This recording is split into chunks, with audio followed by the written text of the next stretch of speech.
Bonjour à tous, j'espère que vous allez bien et on se retrouve aujourd'hui pour une nouvelle vidéo. Vous venez peut-être de commander un Arduino sur Amazon et vous avez le livreur qui vous dit, en tout cas l'application Amazon qui vous dit que le livreur est à 8 arrêts de chez vous. Vous vous posez la question, mais comment l'application sait que le livreur est à 8 arrêts de chez moi et surtout, Euh, comment je peux, par quel miracle, voir que sur une map, où est ce livreur? En quasi temps réel. Vous êtes peut-être déjà posé la question, et aujourd'hui je vais peut-être vous répondre à cette question, en tout cas une partie de la réponse. Tout ça serait possible, tout ça est possible grâce à l'utilisation de API. Mais qu'est-ce que c'est une API? On va voir ce que c'est dans les grandes lignes, on va pas rentrer dans les détails de tout ça, mais au moins ça nous permettra de comprendre ce qu'est une API et surtout pourquoi s'en servir et surtout quel intérêt on a d'aller comprendre son fonctionnement pour un projet.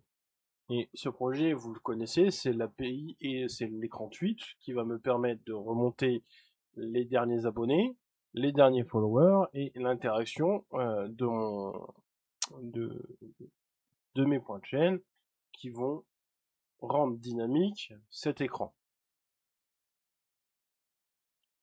Mais revenons à un point assez important. Qu'est-ce que c'est une API? Alors une API, c'est l'acronyme de Application Programming Interface, ou interface de programmation d'application en France. Dans mon exemple, je vais vous prendre un exemple, je veux récupérer le nombre d'abonnés sur ma chaîne YouTube. Donc je pourrais très bien aller sur ma chaîne, envoyer une requête un serveur, le serveur de YouTube, qui me renverrait une page HTML. Et concrètement, qu'est-ce que j'en fais de cette page HTML? Je ne peux pas en faire grand-chose. Et ça veut dire qu'à chaque fois, je vais devoir répéter la requête, refaire un traitement pour récupérer une information HTML qui n'est pas claire. C'est pas une donnée que je récupère, c'est une page HTML. C'est un peu compliqué à traiter. Eh ben, les API, le fait de passer par une API va me permettre de récupérer le nombre d'abonnés sous forme de données. Pour imaginer un petit peu ce qu'est une API et son fonctionnement, on va prendre le cas de vous dans un restaurant. Vous êtes le client, le serveur qui est plutôt la base de données dans laquelle vous voulez récupérer cette information, c'est la cuisine. Et évidemment, si vous achetez un burger alors que vous êtes dans un restaurant italien, ça peut être facile. Si vous venez récupérer cette information qui n'existe pas dans la BDD, votre API, ben, vous ne pourrez pas faire la requête parce qu'elle n'existe pas. Donc, vous avez un menu et le menu est un petit peu la notice que vous donne le concepteur de cette API avec toutes les informations que vous pouvez récupérer. Une fois que vous récupérez toutes ces informations en fonction de comment vous devez traiter cette demande, et ben l'API, qui est le serveur, enverra tout vers la base de données qui sera la cuisine. Donc en gros, vous prenez votre commande sur un menu qui vous est donné, l'API, qui est le serveur, va transmettre votre demande en cuisine et va vous ramener votre plat une fois que la cuisine aura fini de traiter cette information. Et cette information, dans le cas d'une API, vous allez la recevoir sous format de fichier JSON. Et les fichiers JSON, eh ben, ce sont de la donnée et on peut les traiter par un programme qui est soit du Python, peu importe le programme, hein, tant que vous pouvez traiter du JSON, vous avez cette information. Donc dans mon exemple, le premier exemple qu'on va voir, c'est comment récupérer la température qu'il fait dans une ville. Eh ben, je vais demander à l'API, donne-moi la température de la ville de Lille. Elle va aller voir dans sa base de données, et dans cette base de données, elle va me renvoyer plein d'informations. La température, la date et l'heure, s'il pleut, s'il fait beau, enfin, plein d'informations, et moi, ce que je n'ai plus qu'à faire dans mon application, c'est dire, ah ben, moi j'ai cette information, et ben, en fait, je sais que cette valeur-là, c'est la température extérieure. Voilà ce qu'est concrètement une API. L'avantage, vous allez me dire, que vous pouvez vous-même, dans vos Arduino, faire une API. Ça veut dire que, globalement, vous mettez à disposition des choses d'échange. vous mettez disponible des données qui est accessible par d'autres Arduino. Évidemment, à petite échelle, c'est pas forcément utile, mais globalement, pour les grosses sociétés, c'est plutôt utile parce que globalement, vous faites votre API, vous avez plusieurs services qui communiquent entre eux, et vous pouvez mettre à jour vos API sans que ça impacte ce qui existe déjà, contrairement à un site web où vous êtes quasiment obligé de redémarrer le serveur pour le relancer. Qu'une API, globalement, vous avez une certaine quantité de services et vous mettez à jour qu'une partie de votre API et pas la totalité. Voilà un petit peu le fonctionnement d'une API. Alors, il existe 3 grands types d'API. Il y a les API publiques, c'est celles qu'on va voir aujourd'hui.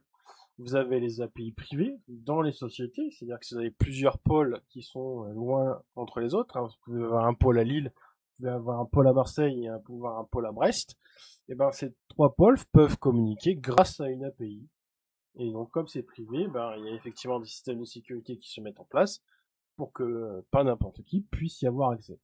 Vous pouvez aussi avoir des API partenaires, notamment pour ceux qui sont partenaires commerciaux, exemple les banques. Bon, globalement, c'est plus avec des systèmes d'authentification qui vous donnent accès à une certaine partie des informations. On vous donne pas accès à tout, mais au moins vous pouvez accéder à une partie de l'API qui ne vous concerne pas. Et il faudra effectivement des authentifications. Il existe différentes technologies d'API. L'API REST, qui est Representation State Transfer, c'est celle qu'on va voir aujourd'hui. L'API SWAP, qui est Simple Object Access Protocol. Je ne vais pas rentrer dans les détails, mais c'est une autre style d'API. Vous avez le GraphQL, qui a été créé par Meta, Facebook. WebSocket, et ça, on va le retenir. Très important.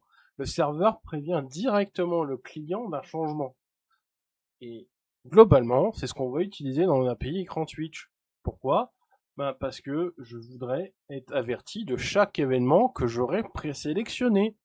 Donc, un nouveau follow, un nouvel abonné, des actions de point de chaîne. Et c'est un WebSocket qu'on veut utiliser. Et aujourd'hui, c'est pas le but de voir ça, ce sera pour plus tard, mais sachez que je vais utiliser ce type d'API pour mon application écran Twitch. Vous avez le gRPC qui est développé par Google. Alors, une API REST, et elle est REST si elle respecte certaines normes. La norme, l'API REST, c'est une norme. Voilà. Et pour respecter cette norme, il faut respecter certaines choses. La séparation du client-serveur, c'est très important. Stateless, sans état. Qu'est-ce que ça veut dire? Si je reprends l'exemple de moi client dans une auberge, je viens prendre une commande sur une serveuse, je veux une pizza. Elle commande la pizza, elle revient avec la pizza, et là, je me souviens que j'ai oublié de demander supplément en choix. Et la serveuse va vous dire, qu'est-ce que vous voulez? Parce que elle ne fera pas le lien que les anchois c'est pour la pizza. Si vous voulez une pizza avec anchois, il faut redemander une pizza avec supplément anchois. Et donc, elle ne se souviendra pas de ce que vous avez commandé avant. Elle perd la mémoire. Il faut que les données reçues soient cachables, c'est-à-dire que vous pouvez sauvegarder ces données. C'est le plus important, parce que sinon, globalement, qu'est-ce que vous pouvez faire? Alors, après, c'est libre à vous de la sauvegarder, cette donnée. Mais en tout cas, la donnée qu'on vous renvoie, elle doit être sauvegardable. Il faut que l'interface soit uniforme, et donc il faut qu'elle respecte une certaine standardisation de cette API. Il faut que ça soit par système de couches, je rentrerai pas dans les détails, et il faut que ce soit du code à la demande. Si parmi ces 6.1 n'est pas bon, n'est pas validé, vous n'avez pas la norme API REST. Nous allons installer le logiciel Postman qui va nous permettre de manipuler des API. Donc aujourd'hui, on va manipuler une API météo et l'API YouTube. On va essayer de comprendre comment récupérer la météo de Paris et comment récupérer le nombre de mes abonnés et les 10 dernières vidéos de ma chaîne. On se retrouve tout de suite pour l'installation de Postman et pour la manipulation des API. A tout de suite.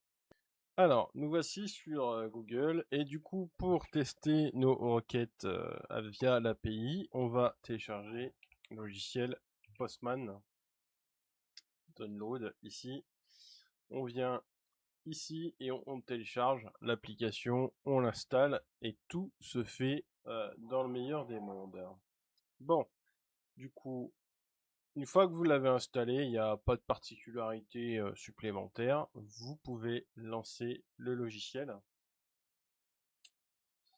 qui ressemble à ceci. Alors, on voit que j'ai fait des essais. Pouf, on s'en fout.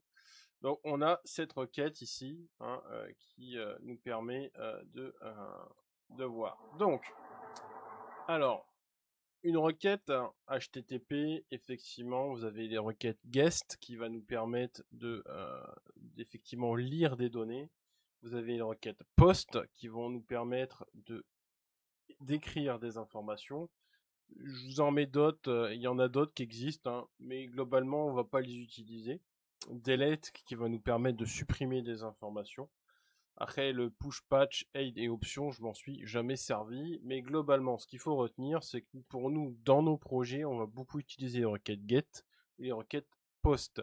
Par exemple, la requête post, c'est ce qu'on utilise, en tout cas, c'est la requête que j'utilise pour pouvoir changer la couleur de ma lampe connectée qu'on avait fait précédemment. Et donc ici, on a effectivement une commande guest et c'est une commande guest qu'on va utiliser. Alors, est-ce que ici, pouf, on est ici sur la documentation d'un API, d'une API de météo. Alors, on peut voir qu'ici, en fait, il nous permet aussi de pouvoir traiter cette trame. Et donc, ici, on va pouvoir la configurer comme on veut. Alors, ici, c'est la longitude et la latitude de l'île, mais globalement, on va pouvoir tester une autre ville. Alors, on voit qu'effectivement, il faut commencer par ceci. Donc, on a effectivement l'entête qui sera https /api.open-meteo.com. Donc, on vient ici réouvrir sur Postman. Ici, on a effectivement notre en-tête. Je vais ici, plus loin. Effectivement, il nous dit qu'il faut rajouter ceci. Donc V1 /V1 /forecast. Et on va faire exactement la même chose. On va faire exactement ce qu'ils nous disent. Ici. Bon. Là, notre requête, elle est faite. C'est-à-dire, une partie de la requête est faite. Alors, maintenant, ils nous disent qu'effectivement, on va pouvoir ajouter des choses. On va pouvoir ajouter la longueur et la latitude et la longitude. Et ben, c'est exactement ce qu'on va faire. On va faire la latitude. On va faire juste un copier-coller bête et méchant de ce qui se passe. On va mettre la latitude, la longitude,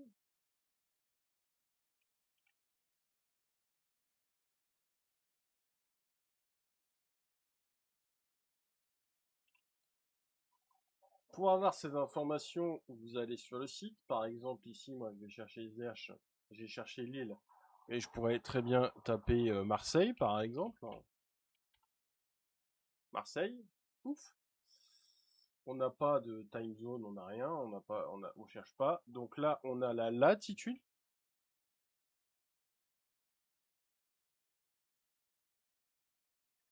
La latitude. On va mettre la longitude.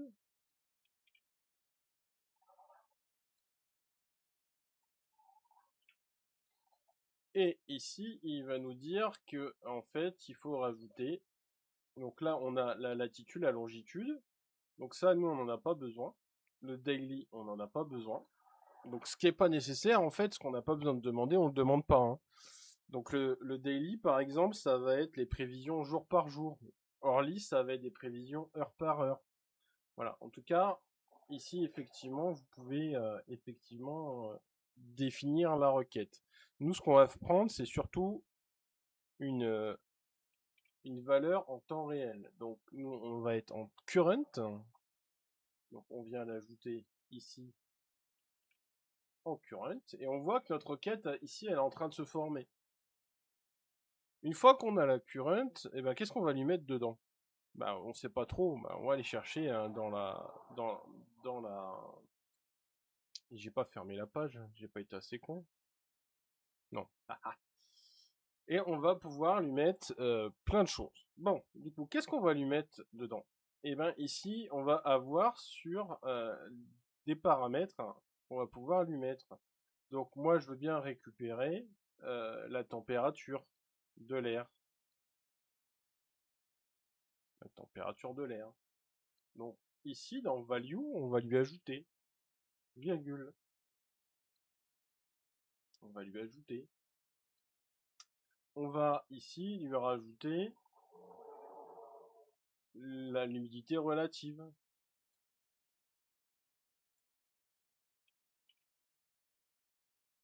On revient ici.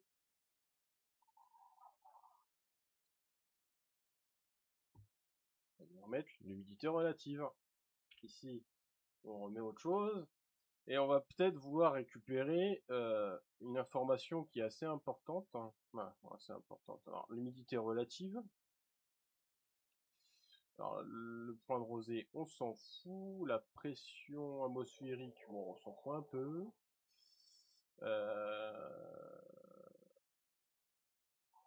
On va ajouter la vitesse du vent. La vitesse du vent. Pouf. Qu'est-ce qu'on peut rajouter d'autre? Qu'est-ce qu'on va pouvoir récupérer? Alors, sur notre application, si on veut développer une application assez importante, c'est par exemple si vous voulez connaître l'état du ciel, eh ben, on va avoir cette information. Alors, il faut que je la retrouve.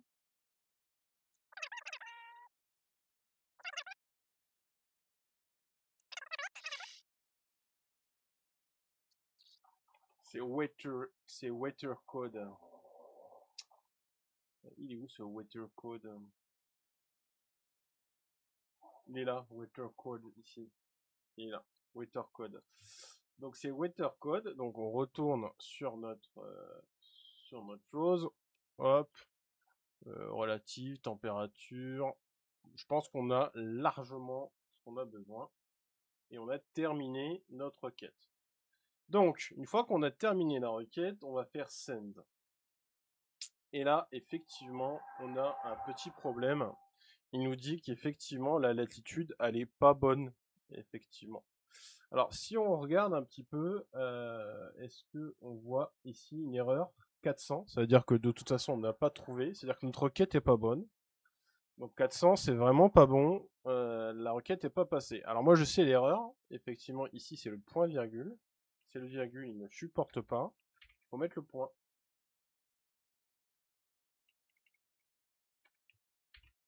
Le point. Ici. Et là, une fois que j'ai corrigé ça, je fais send. La trame est OK. On voit qu'il me met une trame OK. Et ben, on va aller voir un petit peu ce qu'il nous dit. Donc, par exemple, il nous dit que il fait 29,8 degrés à Marseille. On a un pourcentage d'humidité à 65%. On a effectivement une vitesse de vent de 14,1 km/h et on a un weather code de 2. Alors pour décrire ce que c'est le weather code, alors le weather code, vous avez vu, il était juste en bas tout à l'heure. Et 2, ça veut dire que effectivement, il est partiellement nuageux. Voilà. À Lille, j'ai fait l'essai tout à l'heure, il est très clair, on est à 0, mais on a une température beaucoup plus basse. Voilà. Donc, en fait, une API, quand on vous fournit une API, on vous fournit ce genre de choses, c'est-à-dire qu'on vous aide à construire vos requêtes pour cette API. Et effectivement, avant de vous lancer dans un programme, eh ben, utiliser ce logiciel va vous permettre de tester ces trames et de vous déterminer que globalement, vous faites les bonnes trames vers le bon endroit. Parce que si vous faites un programme, vous faites votre RAM et que ça fonctionne pas, c'est plus compliqué de comprendre ce qui se passe. Donc du coup, avec Postman, vous pouvez tester vos requêtes avant de passer à la partie programmation. La partie programmation en Python, on va pas la voir aujourd'hui. Le but, c'est vraiment de comprendre comment fonctionne une API et comment il répond. Donc, une fois qu'on a trouvé et qu'on a vu utiliser une API, je vous laisserai continuer à découvrir ces API avec l'API Météo France. Et maintenant, on va aller sur une API un petit peu plus compliquée. On va aller sur l'API YouTube. On se retrouve tout de suite pour la suite de la vidéo. Bon, nous voici sur la documentation de l'API Twitch. Je vous enverrai tous les liens du site web seront en barre de description. Donc, avant de commencer à faire votre API Twitch, effectivement, vous suivez la procédure. Il va vous demander de créer, d'activer effectivement dans la console développeur, d'activer l'API Data V3 et effectivement de générer une clé. C'est assez important. Cette clé, attention à ne pas la diffuser, hein, évidemment, parce que en fait, les gens peuvent faire un peu tout et n'importe quoi. Et une fois que vous avez fini vos tests, eh ben, vous pouvez désactiver cette clé qui ne sera plus valide. Donc la clé, moi je l'ai récupérée, hein, vous allez la voir, et il faudra vos l'identifiant de la chaîne que vous accédez dans les paramètres avancés du compte YouTube, et vous accéderez à l'ID de la chaîne. Voilà. Donc, nous, ce qu'on veut récupérer dans cette API, c'est effectivement sur la chaîne, on va voir un aperçu. Donc là, on va aller avoir dans la ressource Channel, hein, d'accord, et on va avoir une liste d'informations que l'on va pouvoir récupérer. J'ai pas besoin de chercher, effectivement, l'ID ici, je fais un copier-coller de ça et je vais sur Postman et je viens mettre ceci. Je viens mettre ceci qui sera notre lien de prédilection. Si je retourne directement sur, non c'est pas ça, sur ça, il nous dit qu'après il nous faut un paramètre requis, hein, qui sera effectivement le part, qui va être un paramètre assez important. Donc on vient ici mettre part et dedans, qu'est-ce qu'on va mettre dans part? Vous voyez, on a plein de petites informations. Nous, ce qu'on va aller chercher, c'est plutôt les statistiques pour récupérer le nombre de mes abonnés. Donc on va récupérer statistiques et on va voir que de toute façon, dans les statistiques, il va nous donner. Est-ce qu'ils nous disent que c'est statistiques? Ils nous disent pas ce que c'est. On va aller voir un peu, mais normalement les statistiques vous donnent un peu plus de choses. Voilà, statistiques. On va voir ce que ça nous donne. Hein. On va sur Postman et on va taper statistiques. On retourne sur notre API. Il nous faudra effectivement l'ID de la chaîne. Donc ça, on n'en a pas besoin, mais on a besoin de l'ID. Voilà, qui va être assez important. L'ID. Et dans tous les cas, un truc assez important assez important, ça va être effectivement le key, hein, qui va être assez important à la fin. Est-ce qu'on a besoin de la clé? On va tester. Est-ce que j'ai besoin de la clé? Normalement, non. Donc on va tester. Est-ce que j'ai l'ID de la chaîne? Est-ce que j'ai besoin? Ah oui, mais il faut l'ID de la chaîne, c'est sûr. Il me faut l'ID de la chaîne. C'est une évidence. Je vais faire copier ici et je vais retourner sur Postman. Si je fais l'ID de la chaîne, est-ce que j'ai besoin de la clé? Alors il me dit non. Il me dit non. Pourquoi? Parce que je n'ai pas la permission. Il faut qu'effectivement j'utilise une key. Donc il faut que je lui donne la key. Et on va lui donner la key tout de suite. elle est ici. Je fais ça, pouf, et je fais send. Et voilà. Donc sur ma chaîne YouTube, j'ai bien un compteur de vues qui est ici. Et effectivement, j'ai 76 vidéos. Et j'ai 281 abonnés actuellement. Je crois que c'est ça. Je pense que c'est ça.